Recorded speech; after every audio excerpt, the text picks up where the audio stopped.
Isang malakas na palakpak po para sa ating Panginoon. Hallelujah. Muli po tayong tumayo bilang paggalang po sa salita ng ating Panginoon. Ang ating pong teksto ay matatagpuan sa 1 John chapter 1 verses 5 to 10. Babasahin ko po sa magandang balita Biblia. Ito ang aming narinig sa kanyang anak at ipinapahayag naman namin sa inyo. Ang Diyos ay liwanag at walang anumang kadiliman sa Kanya. Kung sinasabi nating tayo may pakikisa sa Kanya, ngunit namumuhay naman tayo sa kadiliman, nagsisinungaling tayo at hindi namumuhay ayon sa katotohanan. Ngunit kung namumuhay tayo sa liwanag, gaya niya na nasa liwanag, tayo'y nagkakaisa at ang lahat ng ating kasalanan ay nililinis ng dugo ni Jesus na Kanyang anak. Ang sinasabi nating tayo'y walang kasalanan, kung sinasabi nating tayo'y walang kasalanan, dinadaya natin ang ating sarili at wala sa atin ang katotohanan. Subalit kung ipinapahayag natin ang ating mga kasalanan, patatawarin tayo ng Diyos sa mga ito at lilinisin tayo sa lahat ng ating kasalanan sapagkat siya'y tapat at matuwid. Kung sinasabi nating hindi tayo nagkasala, ginagawa nating sinungaling ang Diyos at wala sa atin ang Kanyang salita. Pagpalain ng Panginoon ang Kanyang masalita na atin pong nabasa. Maaari na po kayong umupo. Mula po sa talatang ito na akin pong binasa, ang paksa po ng mensahe ng Panginoon ay fellowship with God. Pakikipagsalamuha sa atin pong Panginoon. Mula po sa talatang ito, si Apostol John ay tinuturuan niya tayo kung ano ang ibig sabihin ng tunay na pakikipagsalamuha o pakikipag-fellowship sa atin pong Panginoon. Ipinakita niya dito at ipinaalala niya sa bawat isa po sa atin na ang Diyos ay liwanag. He is completely pure and true. At dito po, sa talatang ito, sinulat ito ni John upang hindi niya tayo husgahan, but para tayo ay imbitahan na makipagsalamuha o makipag-fellowship sa ating Panginoon na hindi base sa ating perfection, but base ito sa katotohanan o base ito sa liwanag ng ating pong Panginoon. At ipinakita din po dito ng salita ng Panginoon na kahit tayo po ay nagkasala, kahit tayo po ay nagkulang, kahit tayo po ay nagkamali sa Panginoon, kung ito ay ating ipinapahayag sa Diyos, yung ating mga kasalanan, ay sinasabi dito na tayo ay Kanyang patatawarin. At ipinapakita din po ng talata na ating pong nabasa, ang tunay na kahulugan ng isang Kristiyano na kung saan dapat tayo po ay maging transparent sa Panginoon. Wala tayong pwedeng maitago, wala tayong pwedeng mailihim sa Panginoon. Ang hinihiling lang ng Panginoon sa atin ay maging hayag tayo sa Kanya, na maging honest tayo sa Kanya, na sinasabi natin sa Panginoon yung ating mga pagkukulang, yung ating mga kahinaan, yung ating mga kasalanan. Na alam naman natin na ang mga bagay na yon, na bagamat hindi pa tayo nagkakasala, wala pa tayo noon, hindi pa tayo ipinanganak, namatay na si Jesus bilang kapatawaran o pagpapatawad sa ating mga kasalanan. So noon pa man, pinatawad na tayo ng ating Panginoon sa ating mga kasalanan. Ang hinihintay lamang ng Diyos ay maging honest tayo sa Kanya, na ikumpisal sa Kanya, sabihin sa Kanya ang lahat ng ating mga pagkakamali, at ang sinabi naman ng Kanyang masalita, siya ay tapat upang ikaw at ako ay Kanyang patawarin. Now, dito po sa ating pong binasa, papaano ba tayo magkaroon ng tunay na pakikipagsalamuha sa Panginoon? In our text, there are biblical requirements to have a true fellowship with God. Meron pong sinasabi ang Biblia na hinihingi upang tayo ay magkaroon ng tunay na pakikipagsalamuha sa ating pong Panginoon. Number 1 sa verse 5 sa ating pong binasa. God is light and in Him is no darkness at all. Sa magandang balita Biblia, ang Diyos ay liwanag at walang anumang kadiliman sa Kanya. So para tayo po ay magkaroon ng tunay na pakikipagsalamuha sa Panginoon, unang requirements na hinahanap ng Diyos, we must know who God is. Kinakailangang makilala natin kung sino ang Diyos. Ang sinasabi ng Biblia natin pong binasa, God is light. Ang Diyos ay liwanag at walang anumang kadiliman sa Kanya. Ibig sabihin, ang Diyos is absolutely purity. Ang Diyos ay holiness. At ang Diyos ay katotohanan. At ang Diyos ay katwiran. Ang ibig sabihin, kapag tayo po ay nakikipagsalamuha o gusto nating magkaroon ng tunay na fellowship sa Panginoon, kilalanin muna natin kung sino ang Diyos. Ang tinutukoy ng Biblia, God is light. Pangalawa, without darkness. Walang kadiliman sa Panginoon. Ang ibig sabihin na walang kadiliman, there is no sin, there is no evil, and there is no deceit in Him. Walang kasalanan, walang kasamaan, at walang panlilinlang ang Panginoon. Nung una pa lamang na ipinakilala ng Diyos ang kanyang sarili, sinabi na niya kung sino siya. Sinabi na niya na siya ang Diyos na makapangyarihan sa lahat. Hindi siya naglihim sa tao. Ipinahayag niya ang kanyang sarili sa tao. Hindi niya nilinlang ang tao. Ipinakita niya kung sino siya at sinabi pa ng kanyang masalita na siya ay banal. Kaya nga sabi, be holy because I am holy. So dito pa lang maliwanag na ipinapakita dito na ang Diyos na ating sinasamba, ang Diyos na ating pinaglilingkuran, ang Diyos na kung saan tayo ay nakikipagsalamuha sa Kanya, walang kasalanan, walang bahid na kasalanan sa Panginoon, walang bahid na kasamaan sa Panginoon. Pawang mga kabutihan ang ginagawa ng Panginoon sa buhay ng bawat isa po sa atin. Palakpakan natin ang Panginoon. Lagi po nating tandaan na ang Diyos ay walang bahid na panlilinlang. Ang Diyos ay walang bahid na kasamaan. Ang iniisip ng Panginoon, ang plinano ng Panginoon para sa iyo, para sa akin, para sa lahat ng tao ay pawang kabutihan. Kaya nasa sa atin na po yun kung tatanggapin natin yung kabutihan na plano ng Panginoon. Pero kung gusto mong magkaroon ng tunay na pakikipagsalamuha sa Diyos, we must know who God is. God has no darkness at all.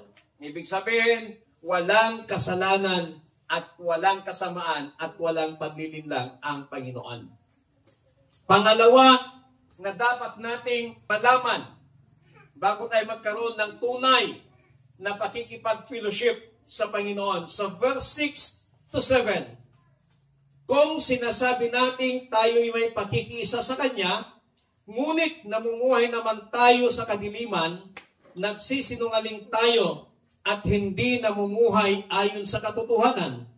Ngunit kung namumuhay tayo sa liwanag, gaya niya na nasa liwanag, tayo'y nagkakaisa at ang lahat ng ating kasalanan ay nililinis ng dugo ni Jesus na Kanyang anak.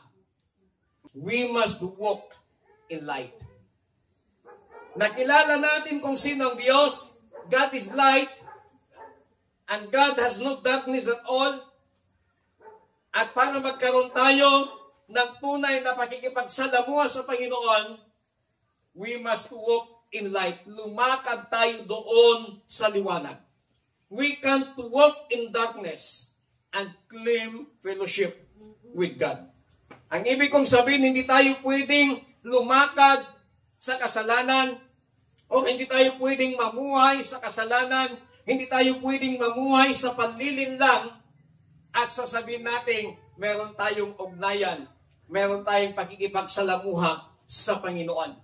Dahil ang tunay na nagkakaroon ng pakikipag-fellowship sa Panginoon, siya ay lumalakad sa liwanag dahil ang Diyos na yung pinag-fellowshipan ay Diyos ng liwanag at wala sa Kanya ang kadiliman. Kapag tayo po ay lumalakad sa liwanag, napapaloob ang mga bagay na ito. Living truthfully. Yung namumuhay tayo ng may katotohanan or may honesty. We must live openly and honestly before God and others. Ibig sabihin, niyayakap po natin yung katotohanan. Yung nagiging totoo ka, yung hindi ka nagiging plastic na tao. Nagpapakatotoo ka kapag ikaw ay namumuhay sa liwanag ng Panginoon, nagiging totoo ka, nagiging honest ka, mapagkakatiwalaan ka. Ang sabi nga ng DepEd, honesty is the best policy. Kaya dapat tayo din po na mga anak ng Diyos na lumalakad sa liwanag, makita po yung ating katapatan sa Panginoon. Makita yung ating katapatan sa kapwa natin mananampalataya. Makita yung katapatan natin sa ating mga pamilya. Makita yung katapatan natin sa ating mga buhay. Mula sa maliliit na bagay hanggang sa malalaki, dapat maging tapat tayo sa harapan ng Panginoon. May nakakakita man o wala, kailangang maipakita natin yung ating katapatan sa Panginoon. Pangalawag na papaloob kapag ikaw ay namumuhay sa liwanag, you are obeying God. Meron kang pagsunod sa Panginoon. Na hindi mo sinasalansang ang kalooban ng Panginoon, hindi mo sinasalansang o hindi mo kinukontra ang instruksyon ng Panginoon, hindi mo kinukontra ang mga salita ng Panginoon, kung ano yung nakita mo, kung ano yung nabasa mo na sinasabi ng Panginoon, because God is light and you are walking in light, then you must obey God. Kung ano yung instruksyon, kung anong sinabi ng Panginoon, dahil namumuhay ka sa liwanag, na walang panliling lang, namumuhay ka ng may katapatan, dapat marunong ka ding sumunod sa Panginoon. Pangatlong napapaloob, staying in honest fellowship with others. Yung tapat ka rin nakikipagsalamuha, nakikipag-fellowship sa kapwa mo. True Christian fellowship is based on honesty and openness. Kung meron kang hindi nagustuhan sa kapatid mo, kausapin mo siya, lapitan mo siya. Maging honest ka, sabihin mo, nasaktan ako sa ginawa mo. Sometimes, hindi natin alam na nakasakit pala tayo sa mga biruan, hindi mo alam na nasaktan mo pala yung kapatid mo doon sa biro mo, pero para sa iyo, biro lamang yun, pero sa kapatid mo pala, nasaktan siya doon. At ikaw na nasaktan, kung hindi ka naging honest, kung hindi mo nilapitan yung taong nakasakit sa iyo at sinabi, kabsat, kapatid, yung biro mo, nasaktan ako doon. Hindi malalaman nung taong nagbiro sa iyo na yung biro pala niya sa iyo is nasaktan. Hindi man niya intensyon nasaktan ka, pero nasaktan ka doon sa biro. At ang sinasabi dito na maging honest tayo, sabihin mo yung nararamdaman mo sa kapatid mo, kabsat, para naman yung taong yon, alam niya na maging aware siya na nasaktan ka niya sa biro niya na hindi man niya intensyon, makahingi siya ng tawad sa iyo. At sa mga susunod, alam na niya kung ano yung dapat niyang iwasan sa mga pagbibiro. Amen? Ang problema kasi sa mga mananampalataya kapag nasaktan, hindi niya sinasabi nagtatanim na yun. Nilalagay niya na dito sa puso niya. Maya-maya, kakaroon na ng galit. naririnig pa lang yung pangalan ng taong nakasakit sa kanya, galit na galit na. Hanggang sa ayaw na niyang mag-worship sa Panginoon. Pero dapat sa atin po, kapag meron tayong ganong nararamdaman, ang sinasabi ng Biblia, we must be honest to our brethren. Kung nasaktan kayo, lapitan mo yung kapatid mo, kabsat. Nasaktan na. At kapag humingi naman na ng suri, yung tao, pasensyakan kabsat, hindi ko intention, then forgive. Ang mahalaga, naging open kayo sa isa't isa. Amen? Amen. Amen. Pero kung naglilihim ka, paano malalaman ng isa? Ang magiging kawawa niyan, naglilihim ka hanggang sa nagkakaroon ka ng anger sa puso mo. Hindi mo namamalayan puot at galit ng nararamdaman mo sa taong yan. Pero kung naging open ka lang, hindi na lumaki yung problema. Kung naging open ka lang, nalagyan ka agad ng betadine.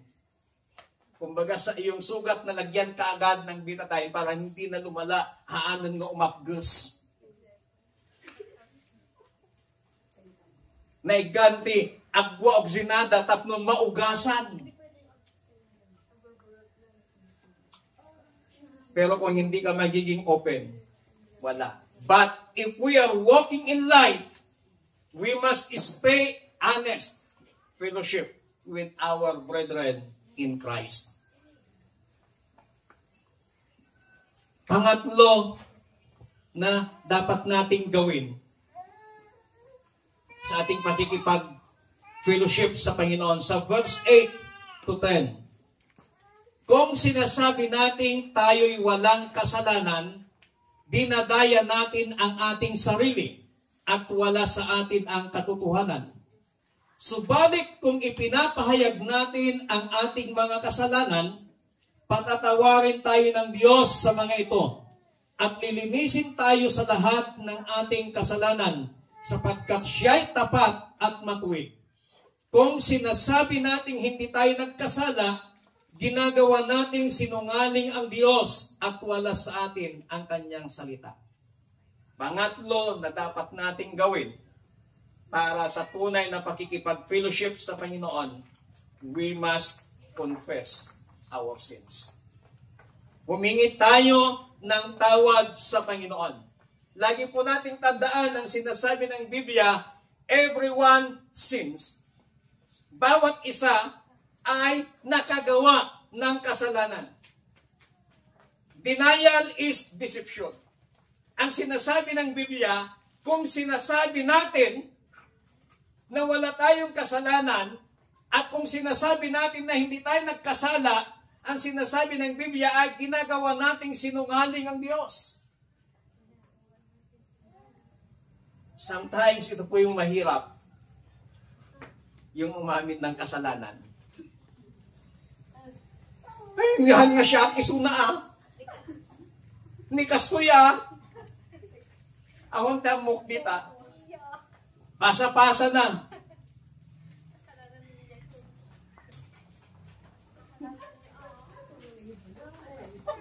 Pasa-pasa na.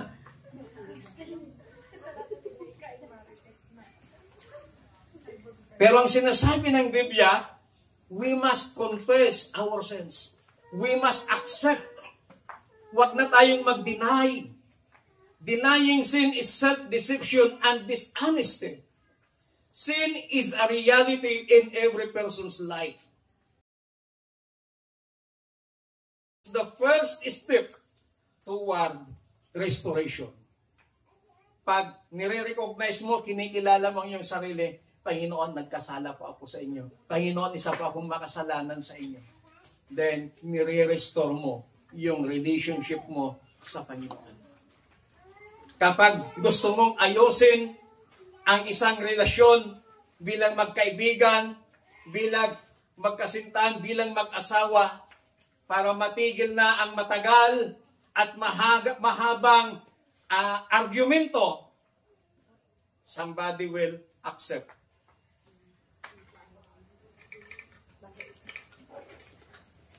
Kasalanan ko. Pag may tumanggap na, stop na. Pero tandaan po ninyo, kaming mga lalaki laging walang nagagawa. Kasi mga babae, puro na lang tama.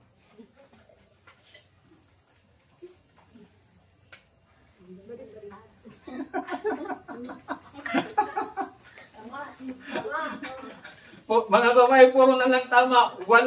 Walang mali sa kanila. Puro lalaki ang nagkakamali sa kanila. Kaya minsan yung lalaki na lang para matigil na ang discussion. Sige, tama na. Ikaw nang nagwagi. Kasalanan ko na lahat. Di ba? Pero hindi nila alam, inaamin lang ng lalaki to save the relationship at para matigil na yung argumento. Kasi pag ang babae, ibang nagalit. Pag nagalit ng babae, kakaiba na.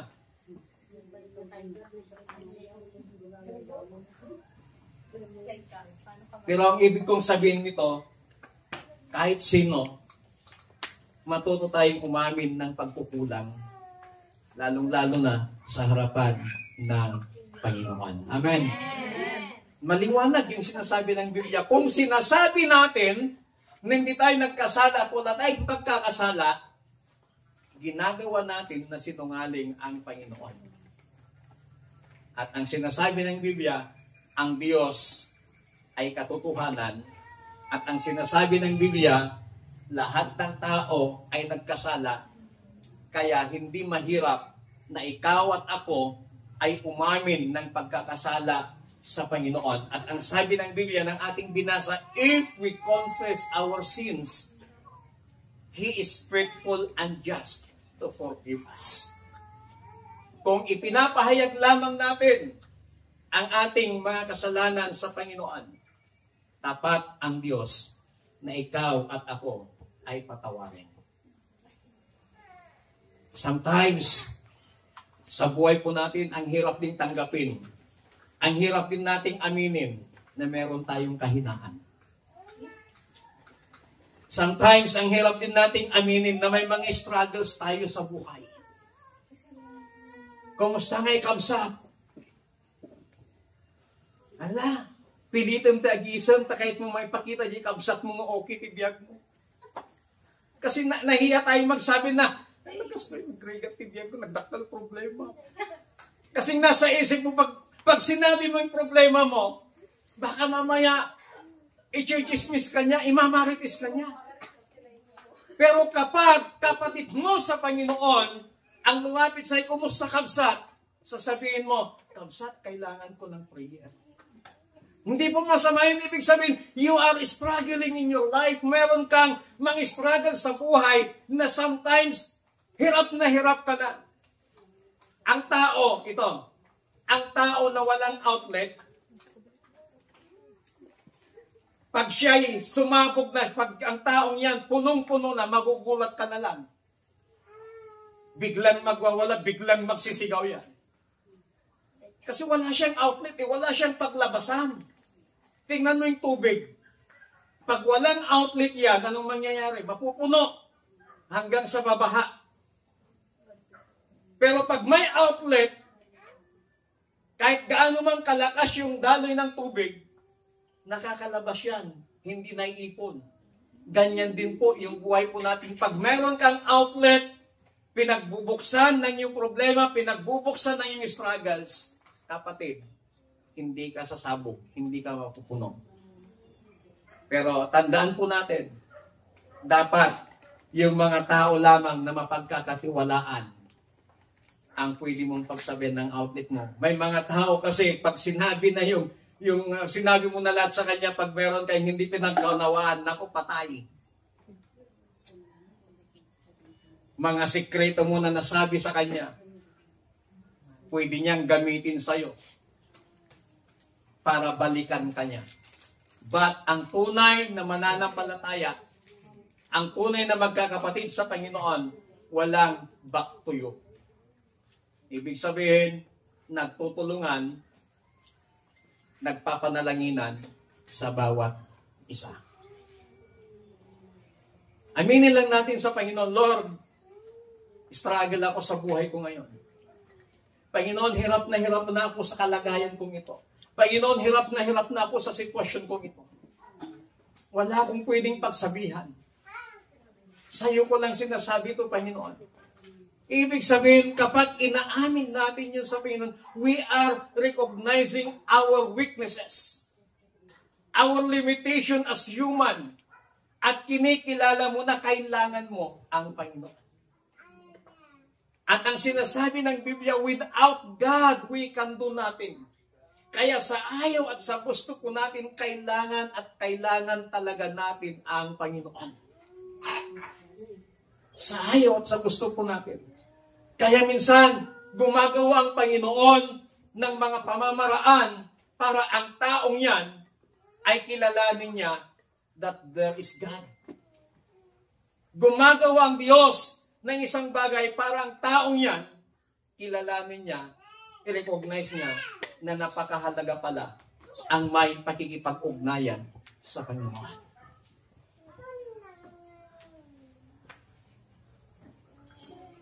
Sometimes masakit kapag ang Diyos ang gumawa ng paraan para yung taong yan ay i-corner niya para maka-fellowship niya. Pero habang maaga pa lamang po, kilalanin natin that there is God. We must be honest to God kung ano yung nararamdaman po natin. We must be honest to God sa ating mga pagkakasala, sa ating mga pagkukulang sa Panginoon.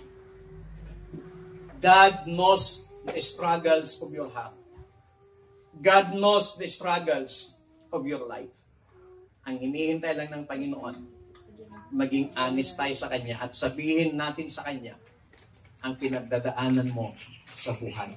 Then, the Bible says, He is just, He is faithful para ikaw ay Kanyang hindi ka lamang patatawarin, but ikaw ay Kanyang tutulungan.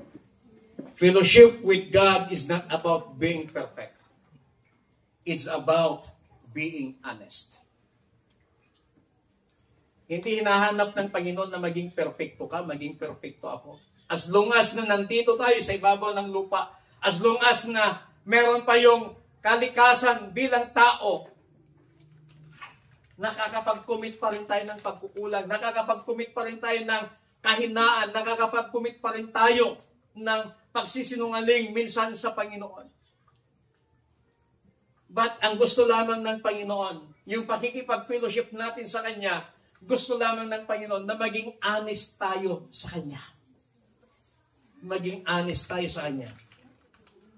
At sa umagang ito, lagi po nating tandaan that God is light. There is no darkness from God. Pangalawa, we must walk in light. Mamuhay tayo sa liwanag ng ating Panginoon. Mamuhay tayo ng may katapatan sa harapan ng Panginoon.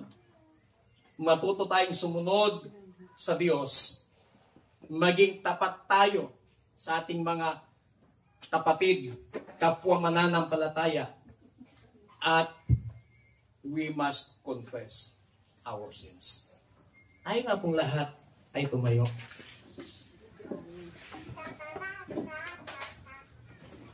Muli nga nating awitin yung kahit kailan hindi po nagkulang ng Panginoon. Siya lang ang ating pag-asa. Siya lang ang nagbibigay ng lakas sa atin na kahit kailan sa buhay po natin ay hindi po nagkulang ang Panginoon. Hallelujah. Oh, we worship Jesus. Hallelujah.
Panginoon, katulad ng aming inawit, kayo lamang ang aming pag-asa. Lord, meron po kaming mga struggles sa buhay. Meron pong pinagdadaanan ang bawat isa na tanging ikaw lamang ang nakakaalam kung ano yung mga struggles na pinagdadaanan ng bawat isa. But Lord, salamat sa inyong masalita. Dahil tinuturuan mo kami na matuto namin itong aminin sa inyo. Sapagkat ikaw ay Diyos na tapat, ikaw ang Diyos na dakila, na hindi lamang kayang magpatawad ng aming makasalanan kung ito ay aming ipinapahayag sa inyo, kundi handa mo rin tulungan ang bawat isa na nagpapahayag ng kanyang kahinaan, nagpapahayag ng kanyang mga struggles sa kanyang mga buhay. Holy Spirit, we invite you sa umagang ito na patuloy kang manahan sa aming mga puso at patuloy mo kaming turuan, gabayan na lumakad sa liwanag ng aming Panginoong Jesucristo at mamuhay ng may katapatan sa harapan ng Panginoon. May nakakakita man o wala, sa maliit man o malaking bagay, Holy Spirit, help us para maging tapat sa harapan ng aming Panginoon. Panginoong Diyos, sa umagang ito, anumang struggles, anumang weaknesses, anumang mga pangangailangan ng iyong mga anak na narito ngayon, kung ito man ay kanila pong ipinahayag, Lord Jesus, tulungan mo sila, abutin mo sila, Panginoon, yakapin mo sila, iparamdam mo sa kanila na kasama kanila, Panginoon, at hindi ka lang kasama, pagtatagumpayin mo sila sa mga struggles, sa mga pagsubok, sa mga problema ang kanilang kinakaharap. Panginoon, mula sa araw na ito, mula sa oras na ito, we claim the victory that comes from you sa buhay ng bawat isa sa kanila pong mga pinagdadaanan. Salamat po ng marami sa inyong masalita na tinuruan mo kami kung paano kami magkaroon ng tunay na pakikipagsalamuha sa inyo. At hayaan po ninyo, Panginoon, na sa bawat pakikipag-fellowship namin sa iyo, patuloy naming maranasan ang iyong presensya. Patuloy naming maranasan ang kapayapaan, kagalakan na nagmumula po sa inyo. Maraming pong salamat. We give you all the glory, praises, thanksgiving, and adoration In Jesus Christ, mighty name we pray. Amen. Palakpakan po natin.